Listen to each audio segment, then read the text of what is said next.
ઉનાળાની ઋતુ વિદાય લેવાની કગાર પર છે ત્યારે બીજી તરફ ભાવનગર મહાનગરપાલિકા દ્વારા ડ્રેનેજ વિભાગ દ્વારા 15 જૂનથી નિયમ પ્રમાણે શરૂ થતા ચોમાસાને પગલે પ્રી મોન્સૂન કામગીરી શરૂ કરવામાં આવી છે।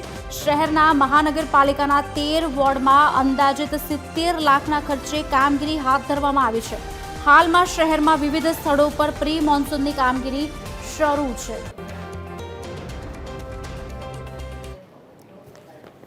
આ પ્રી મોન્સૂન કામગીરીમાં અમે મહત્વે સ્ટ્રોમ ઇનલેટ જે અમારા અંદાજિત 7000 જેટલા ઇનલેટ છે સ્ટ્રોમ ઇનલેટ એની સફાઈ કરીએ છીએ।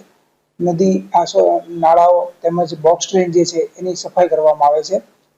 તેમજ મહદઅંશે જે લાસ્ટ ચોમાસામાં જે અમારા ધ્યાન ઉપર વોટર લોગિંગ પોઈન્ટ આવેલા હતા એ પૈકીના અમે મેજોરિટી સોલ્વ પણ કરવામાં આવેલા છે। તેમાં હાલમાં જ જે ઘણા વર્ષોથી શિવસૃષ્ટિ અને સ્વપ્ન સૃષ્ટિ પાસે એક સોસાયટી છે જેમાં ખૂબ જ પાણી ભરાય છે, તેનું માનનીય કમિશનર શ્રી દ્વારા સાઇટ વિઝિટ કરવામાં આવેલી અને તાત્કાલિક 60 લાખના ખર્ચની મંજૂરી 67-3 હેઠળ આપી અને અમારા દ્વારા આ કામ શરૂ કરેલ છે અને લગભગ 10 દિવસમાં કામ પૂર્ણ કરી આપ્યું।